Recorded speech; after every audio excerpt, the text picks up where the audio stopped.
کسی بھی موقع پر اس بات کو سمجھ لے کہ ترجیح دنیا کو نہ دے، ترجیح آخرت کو، اللہ کی ذات کو۔ ہماری آخرت کس طرح ٹھیک ہو سکتی ہے، آخرت میں کامیاب کس طرح ہو سکتے ہیں، آخرت میں اللہ تعالیٰ کی رضا کیسے پا سکتے ہیں، اس کو ترجیح دینی چاہیے۔ نبی پاک صلی اللہ تعالیٰ علیہ وسلم کے بہت سارے صحابہ بڑی شانوں والے، ایک صحابی کا ہم آج ذکر کرنے جا رہے ہیں جن کا نام ہے حضرت ابو ذر غفاری رضی اللہ تعالیٰ۔ ہمارے صوفیاء تصوف میں ایک جملہ بولتے ہیں کہ تیرا تو فقر بوذر ہے، یعنی جن کو صحیح درویش کہتے ہیں نا، صحیح درویش۔ مولا علی شیر خدا رضی اللہ تعالیٰ عنہ فرمایا کرتے دو ہی تو بندے ہیں جو رب کے رستے میں کسی شے کی پرواہ نہیں کرتے۔ حضور کون سے؟ فرمایا کہ ابو ذر غفاری ہے اور دوسرے علی المرتضیٰ ہے۔ مولا علی فرمایا کرتے یہ نا مسلمانوں میں سے چوتھے یا پانچویں مسلمان ہیں۔ شروع سے ایک سلیم الطبع آدمی، کچھ لوگ طبعاً بڑے نفیس ہوتے ہیں، طبعاً اللہ کی طرف سے شروع سے ہی۔ ان کا جو قبیلہ تھا بنو غفار وہ رہزنی کرتا تھا، لوگوں کو لوٹ لیتا تھا۔ شروع میں یہ کام کیا، لیکن جب کچھ لوگوں کی چیخیں کانوں میں گئیں تو چھوڑ دیا، فرمایا نہیں یار طبیعت نہیں مانتی۔ اور نبی پاک کا کلمہ پڑھنے سے پہلے ہی بتوں کی پوجا چھوڑ کے رب کی عبادت شروع کر دی۔ لوگ پوچھا کرتے تھے آپ عبادت تو کرتے تھے پر منہ کدھر کرتے تھے؟ فرماتے تھے جدھر وہ کرا لیتا تھا کر لیتے تھے۔ کسی نے انہیں بتایا کہ مکے میں ایک شخص ہے جنہوں نے اعلان نبوت کیا ہے، آپ کی طرح کی باتیں کرتے ہیں۔ انہوں نے اپنے بھائی کو بھیجا، ان کا نام انیس تھا، پتہ کر کے واپس آئے، بھائی کہنے لگے ابو ذر، ان کا نام جندب ہے، اصل میں ذر ان کے بیٹے کا نام ہے اور کنیت سے زیادہ معروف ہے، ابو ذر غفاری کہلاتے ہیں۔ فرماتے ہیں کہ بھائی نے آ کے بتایا کہ وہ نیکی کا حکم دیتے ہیں، برے کاموں سے منع کرتے ہیں، صلہ رحمی کا پیغام دیتے ہیں، لیکن لوگ سارے مخالف ہیں۔ یہ چیز بھی بڑی کاؤنٹ ہوتی ہے، اسے نہ کاؤنٹ کیا کریں۔ لوگوں کی ترجیحات بدلتی ہیں، صبح کچھ، دوپہر کچھ، شام کچھ، اسے نہ کاؤنٹ کریں۔ انہوں نے اس بات کو کاؤنٹ کر کے بتایا کہ لوگ ان کے جو ہیں نا وہ مخالف ہیں سارے۔ تو حضرت ابو ذر غفاری کہنے لگے مجھے تسلی نہیں ہوئی، میں خود جا کے پتہ کروں گا۔ کہتے ہیں مکہ شریف آیا تو کسی ایسے آدمی سے پوچھ بیٹھا، میں تو کچھ اور سمجھا تھا، وہ کچھ اور نکلا۔ مکے والوں نے بڑا مارا، مکے پہنچ کے پہلی جو چیز ملی وہ مار کھانے کی تھی۔ اب میں ڈرتے کسی سے پوچھتا ہی نہ، بھوک بھی بڑی تھی، رہنے کو جگہ نہیں تھی، حرم شریف میں لیٹا رہتا تھا۔ میرے نصیب دیکھو، مجھے ایک شخص نے نہ آ کے ہلایا، کہنے لگے اگر مناسب سمجھے تو میں آپ کو دیکھ رہا ہوں کافی دیر سے، آپ کوئی پردیسی ہیں، آپ کا اپنا مہمان نہ بنا لوں۔ تو میں نے کہا آپ کا کیا نام ہے؟ کہنے لگے میرا نام ہے علی ابن ابی طالب۔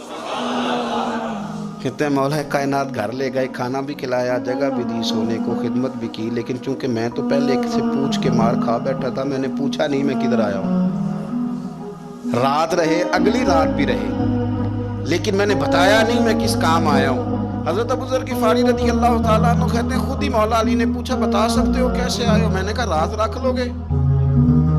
فرمایا بڑا کشادہ سینہ دیا رب نے مجھے، تو بات تو کر۔ کہنے لگے یار میں تو محمد مصطفیٰ کی زیارت کرنے آیا صلی اللہ تعالی علیہ وسلم۔ یہ بے نیاز لوگوں میں سے ہیں حضرت سیدنا ابو ذر غفاری۔ میں حضور کی زیارت کے لیے، حضرت علی کہنے لگے سویرے لے چلوں گا۔ انسان بزدل نہیں ہوتا، ہر انسان بزدل نہیں ہوتا، اور بلا وجہ ٹکراؤ کی پالیسی بنا لینا یہ بھی سیانے لوگوں کا کام نہیں۔ حکمت کے تقاضوں کے مطابق چلنا یہ بھی دلیر لوگوں کا ہی کام ہوتا ہے۔ حضرت مولا علی کہنے لگے صبح لے کے چلوں گا پر حالات ٹھیک نہیں، شرارتی لوگ ہر جگہ ہوتے ہیں، اگر کوئی شرارتیوں کا ٹولہ ملا نا تو کھڑا ہوگا جاسوسی کرنے کے لیے کہ حضور کی طرف کون کون جا رہا ہے، تو میں نیچے جھکوں گا جوتے کا تسمہ ٹھیک کرنے کے لیے، لیکن آپ نے نہیں کھڑے ہونا، آپ نے چلتے رہنا ہے تاکہ کسی کو شک نہ ہو۔ کہتے ہیں اس ترتیب سے حضرت علی مجھے لے کے گئے، میں حضور کی بارگاہ میں پہنچا۔ مولا علی کہتے ہیں بڑے بڑے لوگ سوال کرتے تھے پر یہ شروع سے سلیم الطبع تھے، مجھے کہہ لینے دینا، انہوں نے ماننا ہوتا ہے وہ لمبے سوال کرتے ہی نہیں، مان جو لیا تو لمبے سوالوں کی ضرورت ہی کوئی نہیں۔ کہتے ہیں لوگ بڑے بڑے سوال کرتے تھے پر ابو ذر نے 2-3 باتیں پوچھی اور آگے جا کے کہنے لگے حضور ہاتھ بڑھائیں مجھے کلمہ پڑھائیں۔ نبی پاک صلی اللہ علیہ وسلم نے کلمہ پڑھایا، فرمایا باہر جا کے نا ابھی ذکر کرنا کہ تم مسلمان ہو گیا، یہ ماریں گے۔ عرض کی حضور انہیں مارنے دے، میں آیا بھی مار کھانے، انہیں مارنے دے نا۔ پڑا فلک کو کبھی دل جلوں سے کام نہیں، داغ دل بھی نے کہا تھا، پڑا فلک کو کبھی دل جلوں سے کام نہیں، اور جلا کے راکھ نہ کر دوں تو داغ نام نہیں۔ ماری تو کھانے آئے، مارنے دے، کرنے دے زور جتنا لگانا ہے لگانے دے۔ باہر جا کے اعلان کیا، مکے والوں نے مارا، اتنا مارا کہ بے ہوش ہو گئے۔ پھر کسی نے بتایا کہ تم نے گزرنا بھی ہے ان کے علاقے سے، بنو غفار سے، پھر ان کا پتہ بھی ہے یہ لوگ بڑے سخت ہیں، پھر چھوڑا۔ تبن بڑے جلالی تھے، زاہد مزاج تھے، فرماتے تھے کہ جو تمہاری ضرورت سے زیادہ ہے وہ سارا صدقہ کرو۔ کنز کے معاملے میں ان کا رویہ یہ تھا، صرف حضرت صدیق اکبر کو کچھ نہیں کہا انہوں نے، باقی حضرت عمر جیسے آدمی کو بھی کھڑا کر کے کہہ لیتے تھے یہ مال کیوں رکھا ہوا ہے خزانے میں، بانٹتے کیوں نہیں سارا۔ اور جناب عثمان غنی رضی اللہ تعالیٰ عنہ کے ساتھ تو باقاعدہ کئی دفعہ اس موضوع پر گفتگو کی۔ وہ کہتے تھے کہ جب اللہ کہتا ہے قرآن میں کہ مال دولت جمع نہیں کرنی، تو وہ جو لوگ تھے وہ بھی بڑی شانوں والے تھے، وہ کہتے تھے کہ اللہ نے جب زکوٰۃ فرض کی تو مال جمع ہوتا ہے تو زکوٰۃ فرض ہوتی ہے نا، جب فطرانے کا کہا تو مال ہوتا ہے تو فطرانہ آتا ہے نا۔ تو آپ جو کہہ رہے ہیں وہ ٹھیک ہے، پر آپ اعلیٰ بات کر رہے ہیں تقوی کی، سارا بانٹو۔ تو حضرت ابو ذر غفاری کہتے تھے چلو ٹھیک ہے تمہاری بھی بات مان لیتا ہوں، پر یہ بتاؤ مدینے والے کا اپنا طریقہ کیا ہے؟ کہ بھئی حضور کا طریقہ تو وہی ہے جو آپ بتا رہے ہیں۔ تو فرمانے لگے پھر اس رستے نہ چلیں جو رستہ مدینے والے رسول کا ہے۔ اور حضور سے، نبی پاک سے عشق کرتے بڑا کھل کے، یہ صحابہ صفہ میں سے تھے۔ کلمے پڑھنے کے بعد چونکہ طبیعت جلالی تھی تو حضور نے بھیج دیا، فرمایا واپس جاؤ اپنے قبیلے میں تبلیغ کرو۔ واپس گئے، بھائی کو مسلمان کیا، والدہ کو مسلمان کیا، قبیلہ سارا مسلمان کیا، وہیں رہے۔ ہجرت مدینہ کے بعد آئے تبوک کے موقع کے قریب، اور حضور نے صحابہ صفہ میں رکھ لیا۔ نوکری کرتے مدینے والے رسول، دلیر آدمی تھے، بڑا قبیلہ تھا، پر ڈیوٹی کرتے، ڈیوٹی خدمت کرتے۔ ایک بیٹا تھا زار اس کا نام تھا، اس کی ڈیوٹی لگائی تم نے میرے نبی پاک کے اونٹ چرانے۔ ڈاکو آئے تو صاحبزادہ اونٹوں کی، اونٹنیوں کی حفاظت کرتے شہید ہو گیا۔ اور یہ انوکھا بندہ ہے جس نے شرط لگائی تھی کہ میں نے کالی سیاہ رنگ کی عورت سے شادی کرنی۔ انوکھا بندہ ہے۔ ایک بیٹی تھی، ایک بیٹا، بیٹا شہید ہو گیا، بیوی سے کہا تم نے نبی پاک کے گھر میں خدمت کرنی، حضور کے گھر والوں، اور میں نبی پاک کی نوکری کروں گا۔ حضور کی خدمت کرتے، ہر وقت خدمت میں رہتے۔ اور حضور جب آتے نا، صحابہ صفہ میں یہ شامل تھے جو لوگ دین سیکھتے، حضور جب آتے تو سب سے پہلے آ کے حضرت ابو ذر غفاری کا پوچھتے، بلائیں، اور جب بات کرتے حضور تو بار بار ان کو مخاطب کر کے بات کرتے۔ حضرت ابو ذر غفاری رضی اللہ تعالیٰ عنہ کا نبی پاک سے اتنا پیار کہ ہماری بھی مشکل حل کر دی۔ ابو داؤد شریف میں موجود ہے، ایک دن کہنے لگے یا رسول اللہ صلی اللہ علیہ وسلم، اگر کوئی بندہ کسی سے پیار بڑا ہی کرے پر اس جیسے عمل نہ کر سکے، کوشش کرے کرنا، لوگ ہمیں کہتے ہیں نا یہ پیار بڑا، عمل بھی تو کرو نا، بھی کرنا چاہیے، پر انسان ہے نا، غلطی بھی تو ہو ہی جاتی ہے۔ اب ہم عمل نہیں کر سکتے تو تم ہمیں پیار بھی نہیں کرنے دو گے، مہربانی کرو پیار تو کرنے دو نا۔ حضرت ابو ذر غفاری نے کہا، ابو داؤد شریف میں موجود ہے، یا رسول اللہ صلی اللہ تعالیٰ علیہ وآلہ وسلم، حضور پیار بڑا کرے پر ان جیسے عمل نہ کرے تو حکم کیا ہے؟ تو حضور نے فرمایا پیار سچا کرے، اللہ قیامت کے دن جس سے محبت کرے گا نا اس کے ساتھ ہی دونوں کو اکٹھا فرما دے گا۔ تو حضرت ابو ذر نے فوراً کہا، حضور پھر مجھے آپ سے بھی بڑا پیار ہے، رب سے بھی بڑا پیار ہے۔ فرمایا فکر نہ کرنا، جنت میں اکٹھے ہی جائیں گے۔ اتنی محبت رسول پاک کی ذات کے ساتھ حضور کی نوکری کرنا۔ ایک دن خدمت کرتے کرتے سو گئے، حضور مسجد میں آئے پتہ کرنے کہ ابو ذر آرام کر رہا ہے۔ یہ بھی مزہ ہوتا ہے، خیال رکھنا اپنے درویشوں کا، کیا کھایا کیا پیا، کہاں سوئے۔ حضور رات کو آئے، یہ سوئے ہوئے، فرماتے ہیں حضور نے میرا انگوٹھا ہلایا، میں اٹھ کے بیٹھ گیا، حضور بھی میرے پاس بیٹھ گئے۔ تو میں ابو ذر بڑا پیار کرتے ہو، سونے آپ کو پتہ ہی ہے۔ کہا یار تو بڑی نوکری کرتا ہے، ایک دن وہ بھی آئے گا جس دن تجھے میری مسجد اور میرے شہر سے جانا پڑے گا، پھر کیا کرو گے؟ تو عرض کی حضور کسی کی طاقت ہے مجھے آپ کے شہر سے نکالے؟ میں تلوار نکال لوں گا۔ نبی پاک نے فرمایا تلوار نہ نکالنا، جہاں تمہیں بھیجا جائے چپ کر کے چلے جانا۔ حضور کب تک؟ فرمایا جب تک اللہ تیری اور میری ملاقات نہیں کرا دیتا، یعنی وصال تک۔ یہ واحد شخص ہیں کہ حضور کے وصال ظاہری کا وقت آ گیا تو فرمایا کوئی میرے ابو ذر کو بلاؤ۔ جب یہ آئے تو حضور لیٹے ہوئے تھے، یہ جھکے نبی پاک کی طرف، حضور میں حاضر ہوں، تو حضور نے پکڑ کے سینے کے ساتھ لگایا۔ میرے رسول پاک صلی اللہ علیہ وسلم کی خدمت میں ایک دفعہ عرض کرنے لگے حضور مجھے صوبے کا گورنر بنا دیں، تو نبی پاک نے فرمایا ابو ذر میں عہدے پسند نہیں کرتا، تو تمہیں بھی میں کہتا ہوں عہدہ نہ لینا، تمہیں بھی کہتا ہوں عہدہ نہ لینا۔ فرمایا ابو ذر میں جو چیز اپنے لیے پسند کروں گا تمہیں بھی اسی کا مشورہ دوں گا، تم بندے اچھے ہو پر یہ کام تمہارے بس کا نہیں ہے۔ بڑے زاہد آدمی میرے رسول کریم صلی اللہ تعالیٰ علیہ وآلہ وسلم نے ان کے بارے میں فرمایا جس طرح نبیوں میں حضرت عیسیٰ علیہ السلام ہوئے، حضرت عیسیٰ دیکھیں نا، انبیاء میں اللہ تعالیٰ نے ہر قسم کی عظمت نبیوں کو دی۔ جناب سلیمان علیہ السلام کا تو تخت بھی ہوا میں اڑتا تھا، جن تک تابع دار تھے، اور نبیوں میں حضرت عیسیٰ بھی ہیں جن کے پاس گھر بھی کوئی نہیں، شادی بھی کوئی نہیں کی، اینٹ سرانے رکھ کے تکیہ بناتے، ایک ان کے پاس کنگھی تھی اور ایک پیالہ تھا۔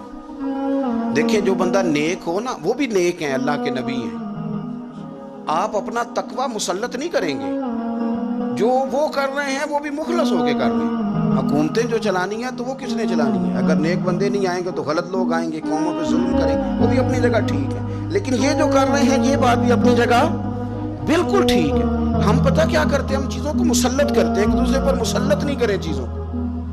آپ جو کر سکتے ہیں، جو رستہ آپ کو صحیح لگتا ہے اختیار کر لیں، یہی تو ہمارے دین کا حسن ہے کہ سارے رستے واضح کر کے ہمیں دکھاتا ہے۔ حضرت عیسیٰ علیہ السلام نے ایک دن دیکھا کہ ایک بندہ نا انگلیوں کے ساتھ اپنے بال سیدھے کر رہا ہے، تو آپ نے فرمایا یار کنگھی کے بغیر بھی کام چل سکتا ہے، کنگھی بھی خیرات کر دی۔ دیکھا ایک بندہ ہاتھ کا تکیہ بنا کے لیٹا ہے، تو فرمایا اینٹ بھی دے دو کسی کے کام آ جائے۔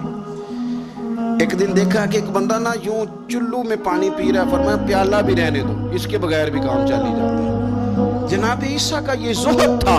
میرے نبی پاک علیہ السلام نے فرمایا جس نے جناب عیسیٰ کا زہد دیکھنا ہو وہ میرے ابو ذر غفاری کو دیکھے، ان کو دیکھے، یہ دنیا میں جناب عیسیٰ کے زہد کے مطابق چلتے پھرتے، ساری زندگی دولت کو، مال کو پسند نہیں کیا۔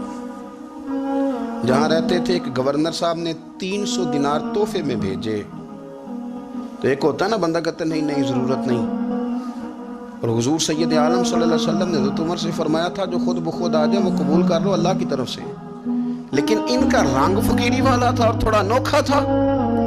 300 دینار آئے تو فرمانے لگے اسے جا کے کہو تمہیں کوئی اور بندہ نہیں ملا دھوکہ دینے کے لیے، میرے گھر ہی مال بھیج دیا ہے۔ فرمانے لگے میرے پاس گدھا ہے سواری کرنے کے لیے، میرے پاس بکریاں ہیں دودھ پینے کے لیے، میرے پاس ایک چادر اضافی ہے سامان میں سے، میں تو ڈرتا ہوں کہ رب کہیں اس چادر کے بارے میں سوال نہ پوچھے، اور تم ہو کہ میرے پاس یہ لے کے آئے ہو۔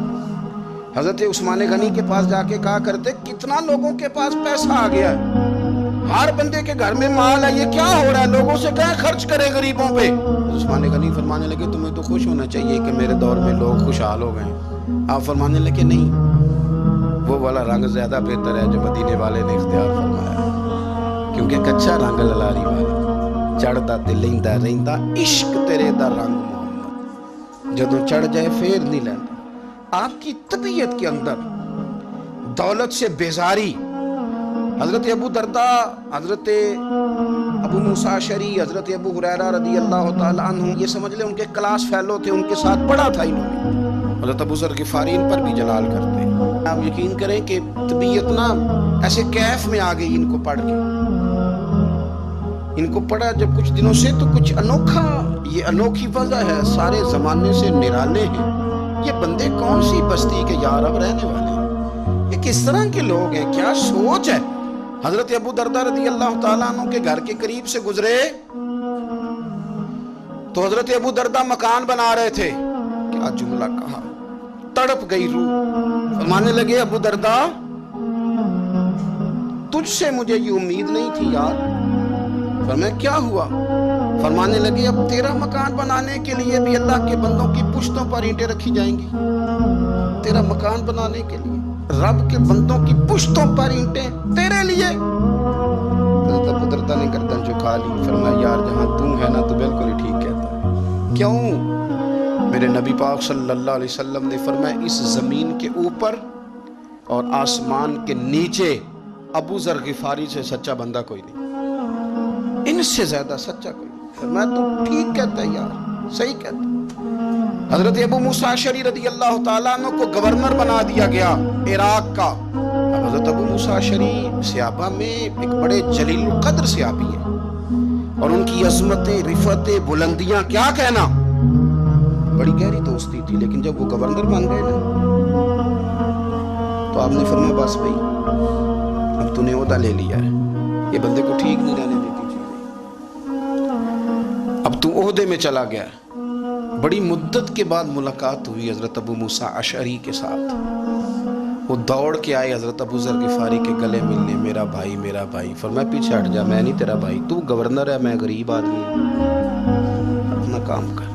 پھر دوڑ کے آئے، فرمایا ابو ذر تو میرا بھائی ہے یار، اکٹھے پڑھتے تھے حضور۔ فرمایا نہیں جا تو نہیں میرا بھائی۔ پھر آئے، جانتے تھے نا یہ سچا بندہ ہے، یہ سچا بندہ ہے، یہ تقریروں والا نہیں، صرف وعظوں والا نہیں، اس کے اندر بھی بڑی سچائی ہے۔ قریب آئے، آ کے کہا یار تو میرا بھائی ہے، میرے سینے لاگ۔ فرمانے لگے تو تیسری بار آیا ہے، مومن ہے، میں منہ نہیں موڑ سکتا، پر پہلے مجھے بتا گورنر بننے کے بعد تو نے مکان کتنے بنائے، باغ کتنے لگائے، چکیاں کتنی لگائی، کتنے تو نے چیزیں بنائی ہیں، پہلے بتا۔ حضرت ابو موسیٰ اشعری نے ان کا ہاتھ پکڑا، رونے لگے، کہنے لگے جس محبوب سے تو نے تربیت لی ہے میں بھی انہی کا نوکر ہوں، جن کپڑوں میں عراق گیا تھا میرے آج بھی وہی ہیں یار، کیا بات کرتا ہے تو میرے وہی ہیں۔ مجھے بتا اگر یہ عہدے خدمت کے ہم نہیں لیں گے تو پھر کیا ظالموں کو دیں گے، غیروں کو دیں گے؟ نہ کر، کچھ نہیں بنایا۔ حضرت سیدنا ابو موسیٰ اشعری رضی اللہ تعالیٰ عنہ روئے، اور جب کہا نا کوئی شے نہیں میرے پاس، تو فرمایا اچھا چل آ جا، پھر سینے لگ جا، تو واقعی میرا بھائی ہے۔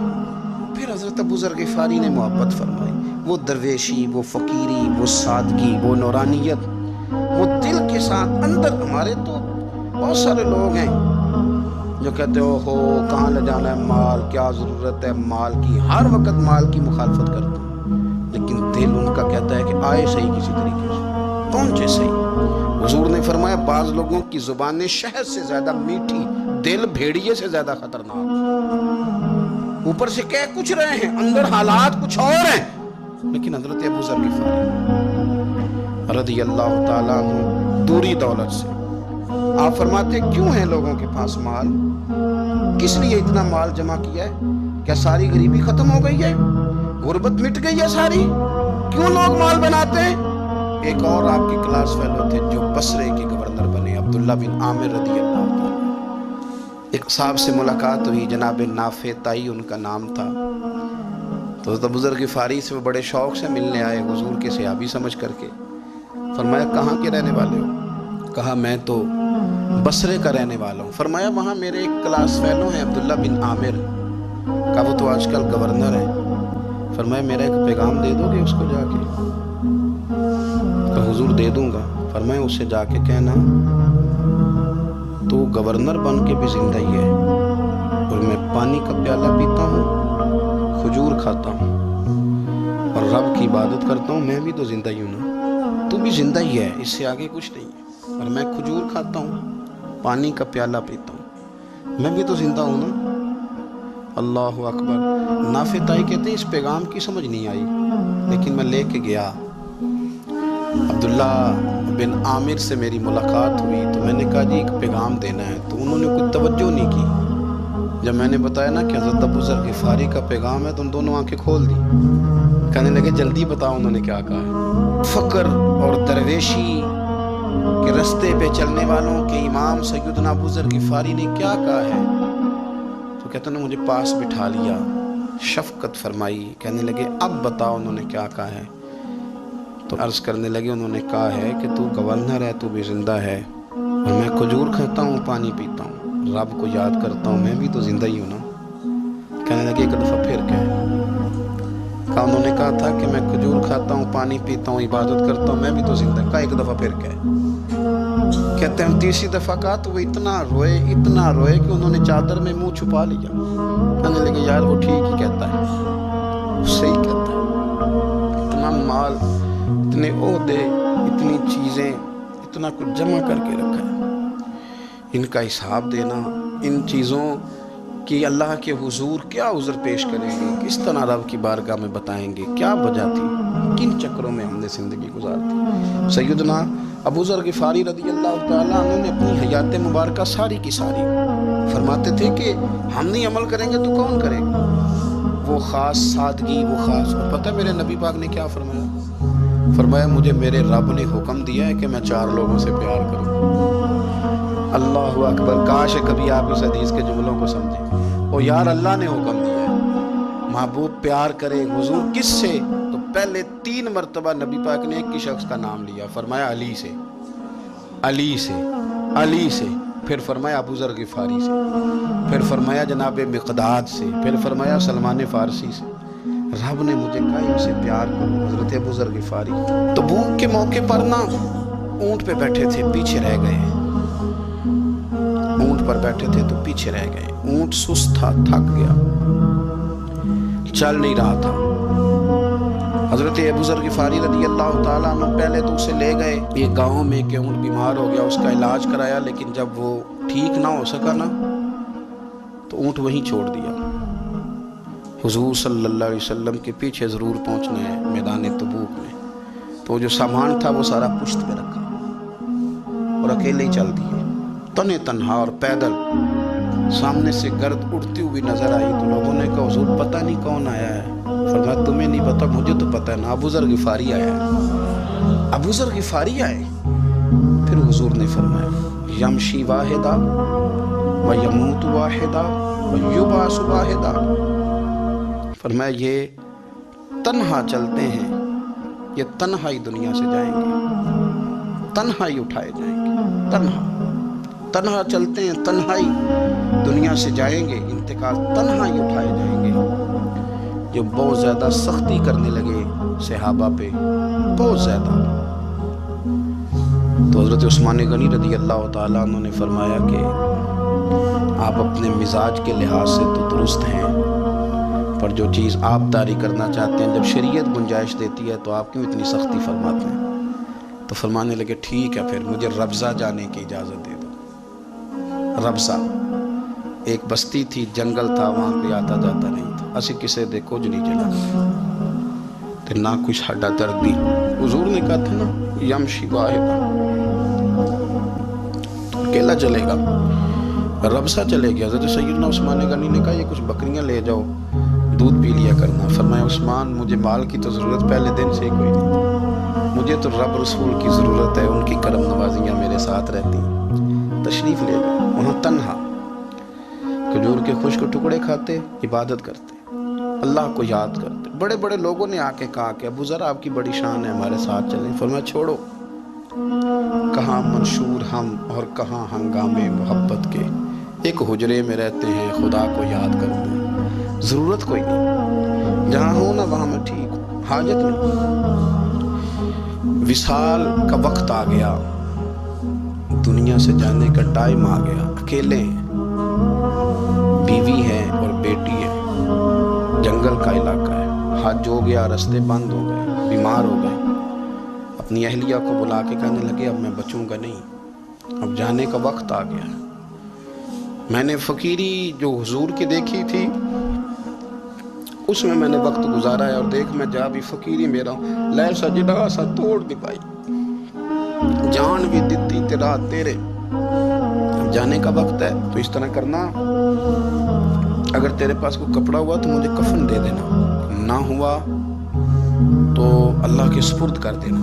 کہا ہم 2 عورتیں ہیں, جنازہ غسل کفن. فرمایا رب جماعت بھیجے گا میرے لیے, لوگ آئیں گے, میرے نبی پاک نے مجھ سے وعدہ کیا تھا, آئیں گے نا لوگ. تو اہلیہ کہنے لگی ابو ذر آپ کو کیسے پتا ہے کہ آپ اس صحرا میں انتقال کر جائیں گے, اللہ شفا دینے والا. فرمانے لگے ہم 3-4 لوگ بیٹھے تھے تو حضور نے فرمایا تھا تم میں سے ایک شخص صحرا میں اکیلا انتقال کر جائے گا. وہ میرے جتنے باقی ساتھی تھے وہ سارے انتقال کر گئے, اب میں اکیلا ہی بچا, مجھے پتا ہے وہ میں ہی ہوں. تو تم تم دیکھنا تمہیں کوئی نہ کوئی مل جائے گا غسل کفن کے لیے۔ آپ کی اہلیہ کہتی ہیں کہ میں اٹھی، کبھی دوڑ کے میں باہر جاتی، سڑک پہ جا کے دیکھتی کوئی گزر رہا ہے، پھر میں آ کے کہتی حج ختم ہو گیا ہے، رستے بند ہو گئے ہیں، کون آئے گا جنگل؟ پھر میں آ کے ان کی تیمارداری کرتی، پھر اٹھ کے جاتی، پھر میں آ کے تیمارداری کرتی۔ اچانک میری نظر پڑی تو ایک چھوٹا سا قافلہ آ رہا تھا، اس قافلے میں چند لوگ تھے اور سب سے بڑھ کر صحابی رسول حضرت عبداللہ ابن مسعود بھی تھے۔ میں نے ان کو اشارہ کیا تو وہ دوڑے آئے، کہنے لگے بہن کیا ہے؟ میں نے کہا یہاں ایک شخص ہے، تمہاری تھوڑی سی ضرورت ہے اس کو۔ حضرت عبداللہ ابن مسعود کہنے لگے کون ہے بی بی؟ کہتے ہیں میں نے کہا کہ وہ ابو ذر غفاری ہے۔ کہتے ہیں تڑپ کے روئے عبداللہ ابن مسعود، تڑپ کے کہنے لگے ابو ذر میرے نبی پاک کا پیارا، میرے ماں بھی اس پہ قربان، میرا باپ بھی قربان، کدھر ہے جلدی بتاؤ؟ کہتی میں لے آئی، 4-5 لوگ تھے وہ، تو سیدنا ابو ذر غفاری کہنے لگے عبداللہ میرا وصال ہو جائے گا لیکن یاد رکھنا میری بیوی کے پاس کفن کے لیے کپڑا موجود نہیں، وہ لے اسا جنازہ توڑ ہی نہیں پائی، جان بھی دیتی رات تیرے، کفن کے لیے کپڑا نہیں ہے، لیکن تم میں سے نا وہ بندہ کوئی کپڑا نہ دے جو کبھی کسی سرکاری عہدے پہ رہا ہو، وہ بندہ میرے کفن کے لیے کپڑا نہ دے کسی سرکاری عہدے پہ رہا ہو۔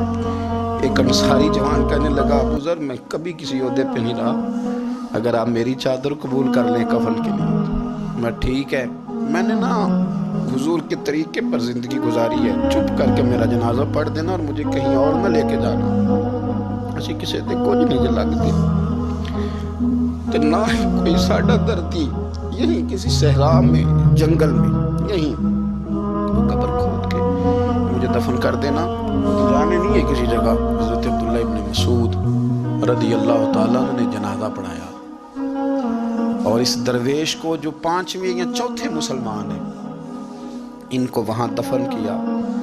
جب خبر پہنچی نا مدینے تو سب سے زیادہ آنسو مولا علی نے بہائے، سب سے زیادہ حضرت علی نے۔ لوگوں نے کہا اتنا کیوں روتے ہو؟ فرمایا 2 ہی تو بندے تھے جو اللہ کے راستے میں کسی کی پرواہ نہیں کرتے تھے، اب ایک ہی رہ گیا ہے۔ کہا حضور کیا مطلب؟ فرمایا 2 ہی تھے، ایک ابو ذر اور ایک علی، اب اکیلا علی تو رہ گیا، چھوڑ کے چلے گئے۔ حضرت سیدنا ابو ذر غفاری رضی اللہ تعالیٰ عنہ اس عظیم شخص کا نام ہے، سردار قبیلے سے تعلق تھا، بڑے بہادر تھے، پر حضور کو فقیری میں دیکھا تو پھر زندگی اسی فقیری میں گزارتی، اسی فقیری میں، اسی طریقے میں وفا کر کے نا اسی رنگ میں گزارتی، انہی نقشوں پہ رہے۔ اگرچہ جائز تھا، بڑے بڑے لوگ تھے، بڑے بڑے لوگ تھے، حضرت عبد الرحمن ابن عوف بڑا مال تھا، حضور نے ان کو جنتی کہا، ان کے پیچھے نماز پڑھی، سب ٹھیک تھا، پر فرماتے تھے یار میں انکار نہیں کرتا پر میرے نبی نے فقیری کی، حضور نے ایک وقت کھایا ایک وقت بھوک کاٹی، تم کس طرح بھر بھر کے پیٹ کھاتے ہو، تم کس طرح اتنی آسانیاں دیکھتے ہو۔ حضرت ابو ذر غفاری فرماتے تھے مجھے میرے نبی پاک نے 6 باتوں کی وصیت کی تھی، اپنے بچوں کو بتاتے تھے، دوستوں کو 6 باتوں کی حضور نے وصیت کی تھی۔ سب سے پہلے حضور نے فرمایا تھا ابو ذر مسکینوں سے محبت کرتے رہو۔ دوسرا نبی پاک صلی اللہ علیہ وسلم نے فرمایا تھا جب بھی دیکھنا نیچے والوں کو دیکھنا، اوپر والوں کو نہ دیکھنا، مالداروں جاگیرداروں پہ توجہ نہ کرنا، ذہن خراب ہو، نیچے دیکھنا، غریبوں کی طرف توجہ رکھنا۔ تیسرے نمبر پر نبی پاک صلی اللہ علیہ وسلم نے فرمایا تھا ہر حال میں حق بات کہنا اگرچہ وہ کڑوی ہو۔ چوتھے نمبر پہ میرے محبوب نے فرمایا تھا اللہ کے معاملے میں کسی کی پرواہ نہ کرنا، کوئی کیا کہتا ہے کہتا رہے، تم رب کے راستے پہ چلتے رہنا، ملامت کی پرواہ نہ کرنا۔ اور 5ویں نمبر پر میرے نبی پاک نے مجھ سے کہا تھا اگر رشتہ دار تجھ سے تعلق توڑے بھی نہ تو جوڑ کے رکھنا، صلہ رحمی نہ چھوڑنا۔ اور 6 نمبر پر حضور نے فرمایا تھا اللہ کے عرش کے خزانوں میں سے خزانہ ہے لا حول ولا قوت الا باللہ العلی العظیم۔ حضور نے فرمایا اسے پڑھتے رہنا، اسے کبھی نہ چھوڑنا۔ اے اللہ ان نیک اور پاک لوگوں کا صدقہ ہمارے دلوں کو تقویٰ عطا فرما۔ آخر دعوانا الحمدللہ۔